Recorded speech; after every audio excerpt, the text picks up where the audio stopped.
Good morning. Good morning. Great morning to you guys. Welcome to another fabulous episode of Exit Strategies Radio Show.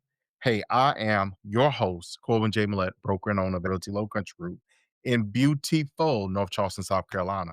Hey, if this is your first time listening to this show, you, sir or ma'am, are in for a treat because our mission here is very simple. It is to empower our community through financial literacy and real estate education. Guys, we are legacy building.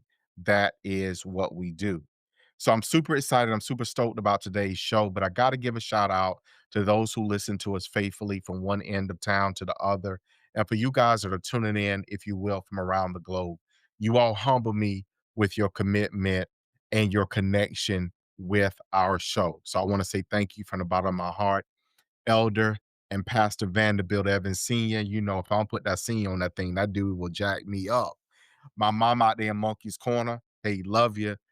And the people down in Hollywood, what you know, no good. Look here, y'all are amazing. But my home, our home, up in Muddy Mullins, hey, thank you guys for tuning in. Now today, whoo, so every time we have some conversation on here about money, that my ears get they almost like Dumbo ears. They'll start flapping and stuff because I'm like trying to get all this stuff in, all this good information and nuggets, right? But when we start applying and talking about strategies, whoo, that thing give me a chill. So today we got like the strategist, right? This is like okay, I'm like all giddy and excited. And I got my own pen and paper over here to take some notes. As we have with us none other than Adam Bergman. Now, Adam is the founder and CEO of IRA Financial Technologies. Now, that might not mean much to you, but I tell you what, if you get your little TV clicker and you click a little bit, you will see him on and will have seen him on CNN, on Businessweek, on CBS. Look here, he gets around because he is a leader and an authority in this space. So I'm super stoked and excited he took some time out to be here with us today. So don't y'all squander this opportunity. Don't y'all look, just turn the dial. Don't y'all just put this thing here down. I need y'all to pick it up, turn them grits off, and let's digest this morning. So, Adam, thank you so much for taking time to be with us today on the show. Corwin, pleasure to be here. Thank you. So, Adam, if you don't mind, give our folks like Mm, that high level overview of who you are and what it is that you Sure. do. Sure. So I'm Adam. I will give you my story because I think it translates well to how I got onto the path of alternative assets and taking control, building your own future using the US retirement system. So I was a tax lawyer. I have a law degree. Obviously, I have a master's in taxation. I worked at some of the largest law firms in the world in New York City. And around my 8th year, I was doing a lot of sophisticated transactions, corporate transactions. I got asked to help a client that was a major hedge fund general partner, and he wanted to see if he could use his IRA to invest in his hedge fund. So I got lucky enough to be tasked with this assignment, and I did some research, and I was blown away because as a tax lawyer, someone has a master's in tax law, someone who I think is pretty smart, pretty sophisticated, I had no idea that you can use your IRA or 401k to invest in alternative assets like real estate. I had no idea.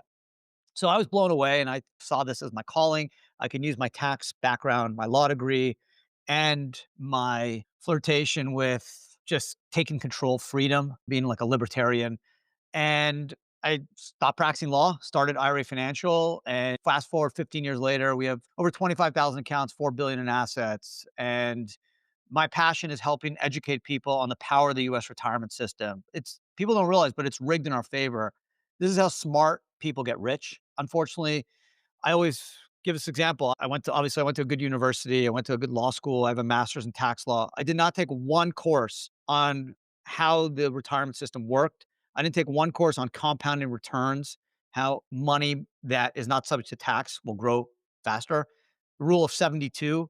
If you double your money, you can double your money every 8 years, assuming a 9% rate of return, double your money every 7.2 years, assuming a 10% rate of return, right? Very simple principles that unfortunately no one's taught in America, except the very, very few smart ones that understand this. They get their money working for them. So that's my passion is to help people, educate people, take advantage of the power of the US retirement system, take control, and Don't rely on the government.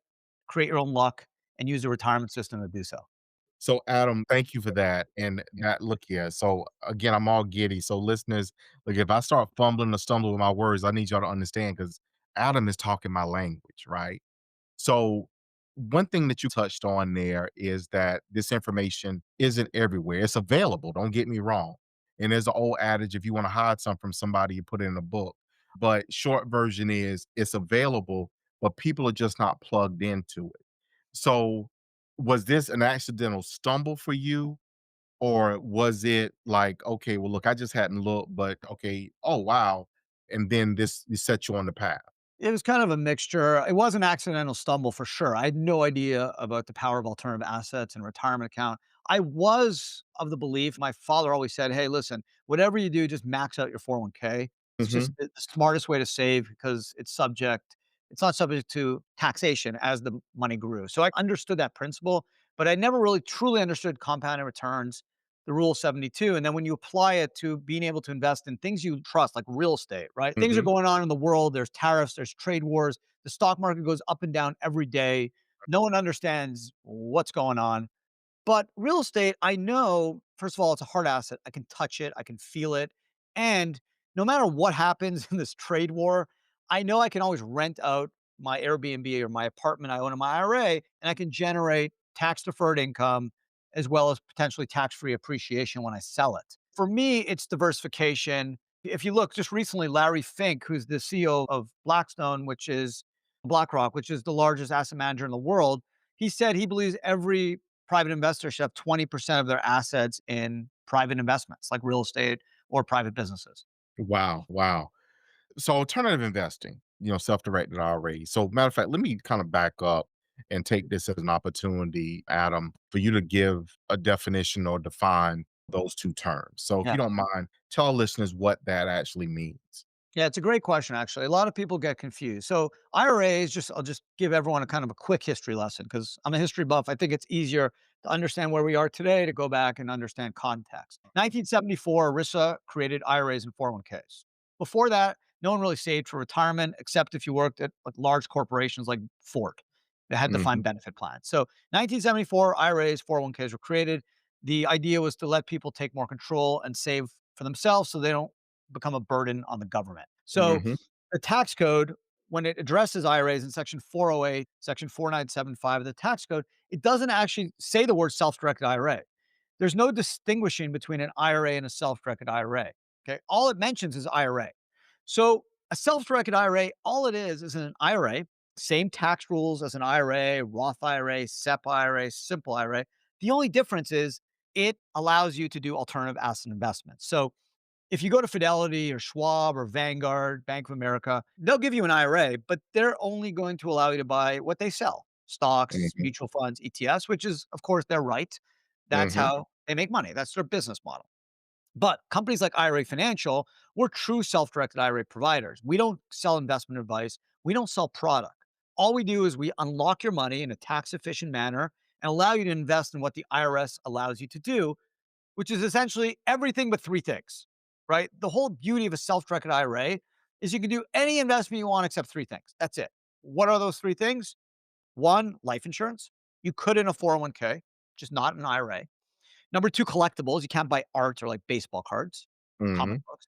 And thirdly, the broadest is a found under Internal Revenue Code section 4975 that says, in sum, you can only make investments in your IRA that exclusively benefit your IRA, meaning you cannot invest in any alternative asset or any asset that directly or indirectly personally benefits you, your lineal descendants, your parents, your children, your spouse, daughter in law, son in law, or Mm. any entities 50% or more controlled by such persons. So, what does that mean? That means you can't buy a house and live in it. Can't take your IRA and buy yourself a car. Can't take your IRA, take your family to Disney. But everything else you can do, whether it's real estate in the United States, outside the United States, residential, commercial, land, Airbnb, fix and flips, private equity, hedge funds, venture capital, private businesses, gold, cryptos, you name it, you can do it. Hard money loans. Okay. As long as you don't violate those three categories of prohibited transactions, you can do it. So you're not forced to buy stocks, mutual funds, or ETFs. You could, there's nothing wrong with it, but There's nothing more American than having the freedom, taking advantage of the tax code, knowing your rights, knowing what Mm. the IRS rules are, and then empowering yourself to invest in what you want. So obviously, this could look a number of different ways. Adam, someone can begin this journey. Let's say they're 20, 30 years old. They begin, set up the self-directed IRA, they funnel money into it. And I want you to touch on, so I'm gonna hit you about two, three things in here that I want you to touch on. Because the money that goes into the self-directed IRA, does that money go in? Is it tax pre, or is it, if it's pre-tax or after tax dollars that go in? Then subsequently, when you get down the road, at some point in time, let's say that you do buy a number of investment properties, and at some point in time, once you retire, so let's get to that age, you get to retirement age, Yeah. and you decide to convert an existing property into personal use. What do those two things look like? Yeah, great questions. Excellent. So let me just give in a nutshell, real quick, in 2 minutes, the basics and foundation of the IRA rule. So there's basically two types of IRAs. There's a pre-tax traditional IRA and a Roth IRA, which was created in 1997. So a pre-tax IRA is essentially an IRA, you get a tax deduction for putting the money in. What's a tax deduction? It's great. It reduces your taxable income. In 2025 and 24, you can put away 7,000 or 8,000 if you're over 50. If you pull the money out before age 59 and a half, tax and a 10% penalty. Pull the money after age 59 and a half, tax on what you pull out, income tax. At age 73, you have to take out what's called required minimum distributions or RMDs, which is approximately 3% of the value of your IRA. Okay. Roth IRA, created in 1997. It's basically an after tax IRA. So you don't get a tax deduction, but so long as you're 59 and a half and the Roth's been open 5 years, you could pull everything out tax free. No tax, zip. So I'm a Rother. I wrote a book, In God We Trust and Roth We Prosper. I've written 9 books, but that's one of my favorites because it's all my retirement savings are in Roth. So my belief is tax deductions are great, right? Let's say you make 100K, a $7,000 tax deduction is valuable, assuming a 20% rate of return. 7,000 times 20, it's $1,400 tax benefit. Not bad, pretty good. I'll take it. But my belief is over the next 10, 20, 30, 40 years, that $7,000 I invest in a Roth, I'm going to get far more tax benefit than 1,400 bucks. Here's an example, right? You take 100 grand, you buy a piece of land. 20 years later, 10 years later, you sell it for 500 grand, tax free. Goes back to the IRA tax free. So to answer your question, when you move money from a regular IRA at Fidelity or Schwab to a self-directed IRA at IRA Financial, it's all tax free. Transfers, anytime you stay, as long as you stay in the IRA world, it's all tax free. So you don't have to worry about, oh man, I have all my assets in stocks. And if I sell my stocks, I have to go to cash to move it to buy a piece of property. Doesn't matter. You can buy and sell stocks in your IRA, never pay tax, whether you hold it a day or 10 years. Once you get the cash, you can roll it over or transfer it tax free to IRA Financial. And then IRA Financial, based off your direction, will invest in real estate. It will be owned in your IRA. And then when you sell it or you get rental income, it's all tax deferred. It all goes back to your retirement account. If you have a pre-tax IRA, if you pull the money out after 59 and a half, because you just, your kid's getting married, you want to buy a house, whatever, you pay tax. If you have a Roth IRA and you're over 59 and a half and the Roth's been open 5 years, you can pull it all out tax free. Zero. Zip goes to the government. It all goes to you. So really important to understand the differences. You can convert pre-tax to Roth, but you have to pay an income tax in order to a toll, an income tax to go pre-tax to Roth. But once you're in Roth, so long as you're 59 and a half, Roth's been open 5 years, it's all tax free. So the Roth IRA is the best legal tax shelter out there. Unfortunately, people don't know about it. Smart people buy all their appreciated assets like real estate or founder stock or Bitcoin in a Roth IRA because if you hold it and you can wait till you're 59 and a half, you can pull it all out tax free. You just blew my mind, Adam, because from our understanding, and I'm nowhere close to your level, but I have an affection for self-directed IRAs because it's a strategy I talk to real estate investors about employing. Because if you're trying to build your assets for retirement, then it's a great vehicle to utilize to do so because you're able to, if you do have a taxable IRA, you're able to defer those taxes. But now you just gave me something I didn't know. If it was in a Roth, converted to a Roth, you've already paid the penalty and you didn't do this, you're telling me I can build all these assets and all this wealth for all these years and then pull it all out tax free? Yeah, Man, he and blew my mind over here. absolutely, and even better, as you talked about legacy building, you can leave it, God forbid you pass, your spouse gets it tax-free. God forbid your spouse passes, your kids have 10 years to pull it out tax-free. So you're giving them a legacy, a tax-free legacy. Now, let's say your Roth IRA owns real estate, okay? You don't have to sell it. You can pass it to your spouse, to your non-spousal heirs, and they have that asset tax-free. There is so many exciting tax planning opportunities. Now, going back to your point on conversion. So let's say you have $50,000 in your pre-tax IRA, right? Let's say you worked at Apple and you now retired, you got $50,000 in an Apple 401k. You now roll it to a traditional IRA at Schwab or Vanguard, and now you want to convert. So you can pay tax on that $50,000, but there's also various strategies that where you can buy the real estate in the pre-tax IRA, and then I can get you what's called a discounted valuation because since the real estate's not marketable, you can get a discount of anywhere from 20 to 40% on the value. Or let's say the market, the real estate market suffers a bit. It's a difficult couple of years. You can get a discounted valuation so your tax would be lower based off the discounted value and it would be actually cheaper to get into Roth. And then once you're in the Roth world, you want to stay there and then you can keep generating tax-free returns. So here's something, and if you don't mind, touch on this and explain Mhm. this, because let's take an employer. So let's say that you're working at an employer, you have a traditional IRA system there, a group of people, let's say 5 people decide, okay, we're going to convert our traditional IRAs into Roth. So now we have 5 Roth IRAs. Can those 5 people now work together and invest in real estate? That's a great question. So, absolutely, retirement accounts are not disqualified. So, you can actually, you and your spouse or you and your kids you can transact together. So let's say my wife has 200 grand in her Roth IRA or IRA, and I have 200 grand. We can jointly do a joint venture through an LLC or just as a tenants in common, buy the real estate, and then profits and losses would just be allocated pro rata based off ownership. So absolutely. You can even do more, Corwin. You can do, hey, I want to put 200 grand using my IRA and you want to use personal funds. We can do a joint venture. It's very flexible. And why I like real estate for IRAs is obviously it's a hedge against inflation. It's a hard asset, great way to diversify. But generally, real estate's kind of a long term strategy and it really marries well with IRAs since IRAs are a long term retirement strategy. Wow, man, you just completely gave me the whole, like, I need to go do this Yeah. right now, right this second. Like, that was it right there. I'm gonna ask you another question, but I'm gonna kind of change direction and basically go back and work down a different path. My question is, are there ways, let's say that your IRA is just not large enough. Let's say that you got 25 grand in the IRA.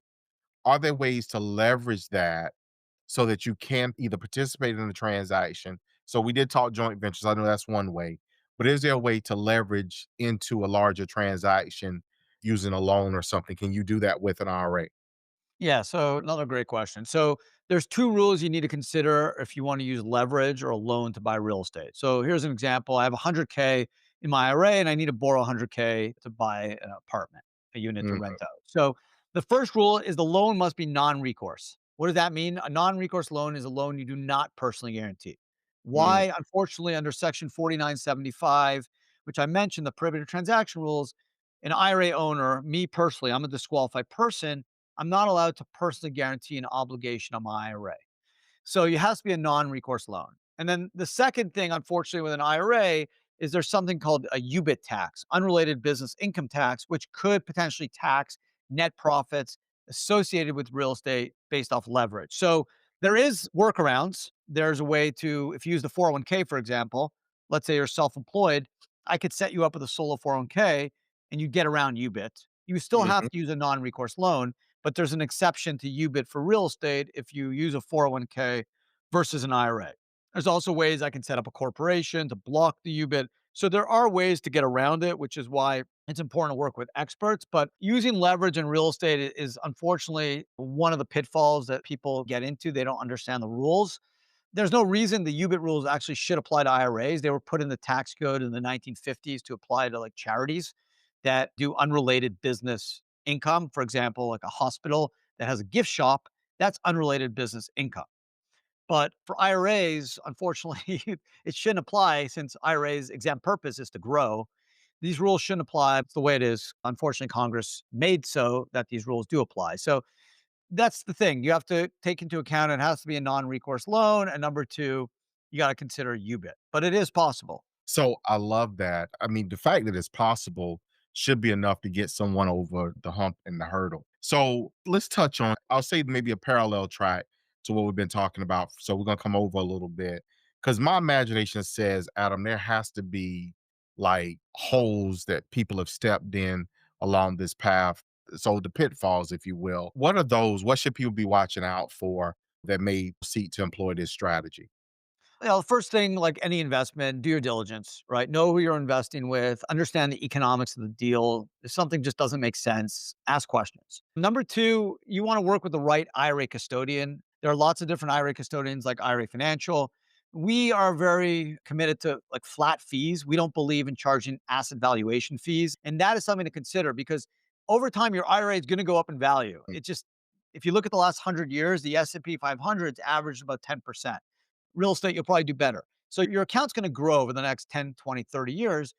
You don't want to pay asset valuation fees because that's going to have a major impact on the net value of your retirement account.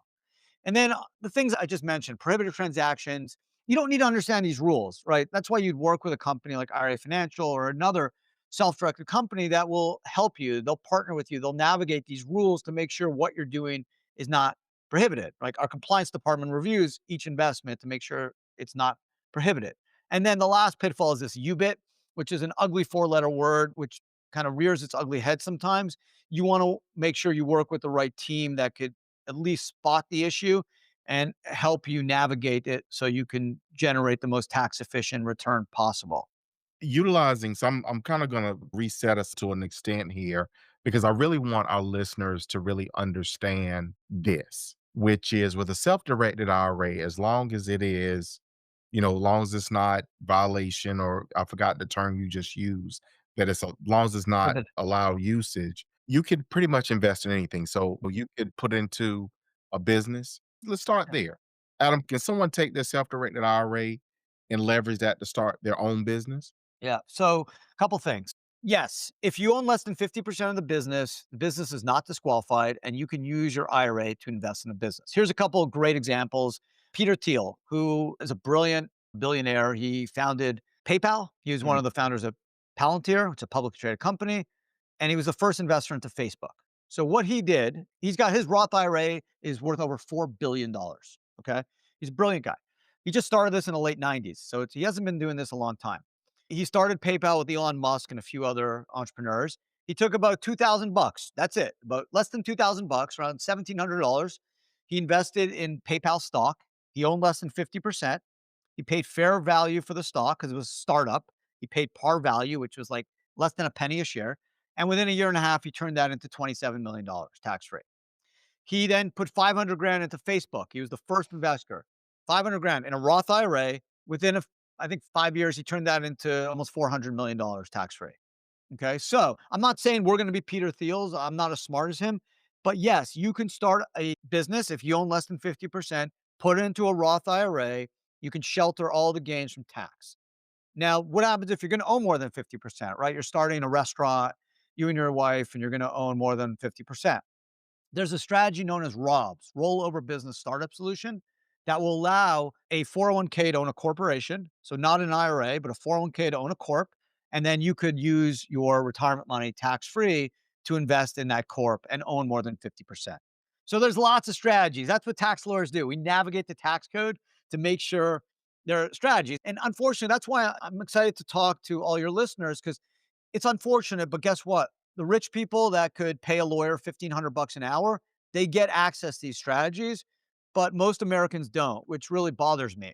So my idea why I wrote 9 books is, hey, the information's there. You don't need to hire a lawyer for 1,500 bucks an hour. It's not that hard to do. It's not expensive. You can do the same stuff Peter Thiel is doing. You just need to understand how the rules work. And so, Adam, look here, I'm over here trying my best not to holler. 'Cause look, I'm just talking about just scream, like, seriously, because that's something we try to share on this show. For our listeners, guys, we're constantly pointing about mindset, and we're constantly feeding you information and encouraging you because we want your belief to be greater, not less than, but the greater. So we keep pouring that in. And this is one of those situations. You just told a story of $2,000. That's money, but that's not 2 million. So starting somewhere and how that can leverage and build all that wealth tax free. That I'm over here. I'm still about to holler. Yeah. So I'm gonna do my best not to. So Adam, somebody getting started, where can people contact you, find you? First of all, your books, because as we got on the show, I started hitting one of your sites and pulled the list of books, and I'm looking, I'm like, oh my God, this is amazing. So where can people get in contact with you? Right, so you can go to irafinancialgroup.com, irafinancial.com, and there's so much information. Our YouTube channel, I think, is amazing, IRA Financial. It's all free, and there's thousands of videos and podcasts on all these topics. You can just navigate and learn as much as you want or as little as you want on this area. And the good news, like, opening an account is not expensive. It's a few $100 a year, so you don't have to be a billionaire or a millionaire to start. The most important thing is doing these 3 things, right? You just want to start as early as you can. You wanna be consistent, right? You wanna at least annually try to make contributions. Even if you're having a tough year, put $50 in, put $100 in. Just keep your good habits flowing. And the third is just trust the process. Be patient. Mm, Use the power of compounding returns. It's mathematics. Albert Einstein said, "Compounding returns is the 8th wonder of the world." Not me, mm, Albert Einstein. It's mhm, easy. That's how smart, rich people get richer. Unfortunately, most Americans never heard of the term compounding returns, mm. but it's there. It works. It works for me. It works for my parents. It worked for all my clients. That's how rich people get rich, and that's how smart people get rich. And my passion is to teach everyone that, hey, you can do this. You can build $1 million legacy for you and your family, and I can show you how to do it. It's just numbers. As long as you start pretty early, you're consistent, and you trust the process, you can have $1 million tax free. Look at Adam, you just said something, you just dropped something and sprinkled something right there, quote unquote. That was a seasoning right there. That you just made this entire show flavorful right there. That right there. And I'm gonna ask you another question here. And for our listeners, guys, please, if you feel like you're gonna miss, please make sure you go to the website, Exit Strategies Radio Show, go to your favorite podcast app, because you want to catch this right here. But under self-directed IRAs, you have different platforms, right? You have the ability to have a custodian, but then there's also a version that you can essentially have greater control. So, if you don't mind, Adam, give a breakdown of that, but then also what it is that you advise, because you're the professional. This is what you do day in and day out. What makes better and best sense? Right. So there's a traditional self-directed IRA or a custodian controlled where, for example, I want to invest $100,000 in real estate. This is the step. I open an account at IRA Financial, step one. Step two, IRA Financial pulls the money tax free from Fidelity or wherever you have it. Step three, IRA Financial at your direction invests, sends the money to the seller of the property. The buyer is IRA Financial Trust Company for the benefit of John Doe IRA. And then when you sell the property, all the money goes back to the IRA tax free. That's the easy, vanilla, common approach. The second approach is something called checkbook control, which over 2 books on is one of the first companies in America to work with them. These structures around over 15 years ago. And essentially, what a checkbook control structure is, it's the same thing as a regular self-directed IRA, but the only difference is after step two. So once the money gets to IRA Financial, the 100,000 bucks is now an IRA Financial. What IRA Financial does is it sets up an LLC, a limited liability company, any state, we do it for you. The IRA owns it, okay, and you manage it. So because you manage it, you have checkbook control. So instead of having to go to IRA Financial every time you got to pay a contractor or a landscaper, pay taxes or do anything, you got the checkbook. You got the bank account on your phone. You can Zelle, Venmo, send people money as the manager, right? The money's not going to you. This is IRA money that you control as the manager. And when you sell the property or there's gains, the money flows back to the IRA tax free since an LLC is a pass through entity. There's no entity level tax for an LLC, unlike a corporation. So it's very clean. There's no tax return, there's no tax. You control it. You get limited liability protection, meaning your assets outside of the LLC are protected. You get privacy, anonymity, because the LLC owns the real estate, not you individually. And it's a great structure. Who should do the LLC versus the regular IRA? The LLC should be done if you're going to do a lot of transactions. Okay. If you're going to do lots of transactions, I would do the LLC. If you're just going to hold or invest in a real estate fund, you don't need the LLC, but it's your choice. There's no right or wrong. It's whatever you want to do. I love it. I love it. I love it. And that's all new information, if you will, Adam, to me. So I appreciate you sharing that here with us here on the show because these are strategies that make sense. They exist because they made sense. There's a reason for it to help people. We always, well, sometimes I say always, but we're oftentimes limiting ourselves when if you take a turn, the road opens wide open. Why be in the crowd, if you will, when you can take a turn down a side street and have a clear run, if you will, to your destination, which is to build and or increase wealth and or to build your legacy. Thank you so much for sharing that. Again, a quick recap. Where can people reach you, get in contact with you? How can they find you and make sure they stay connected? I think our websites generally is the best place to start, and then YouTube channel. So irafinancial.com, IRA Financial Group. You can Google us. Check out YouTube. There's so much great info to just go through. If you want to check out the books I've written, Mastering the Self-Directed IRA, it's the latest one I wrote approximately a year or so ago. That's probably the one I would suggest because it's short, sweet, gets you all the info you need, and it's organized by chapters, so you can pick and choose if you want to kind of learn more of the basics or the basics, you want to go to more advanced topics, you can just navigate the book pretty easily. Awesome. Awesome. Well, Adam, I want to thank you for taking time out of your busy schedule to be here on the show with us. I've had an amazing time. You've dropped some tremendous knowledge on all of us today. So I'm appreciative and thank you so much for taking time out today. Yeah, it was a pleasure. Thanks so much for having me. You're welcome. So for our listeners, guys, look, you have gotten it. Do something with it. Don't let this information just sit. Make sure that you keep it on a constant boil. So not only does it simmer, but it marinates as it does. So, guys, thank you so much for tuning in this week. Y'all know how I feel. Y'all know what I say. You can always put the two of those things together, and I give it to you this way, which is tell you, I love you, and we're gonna see you guys out there in those streets.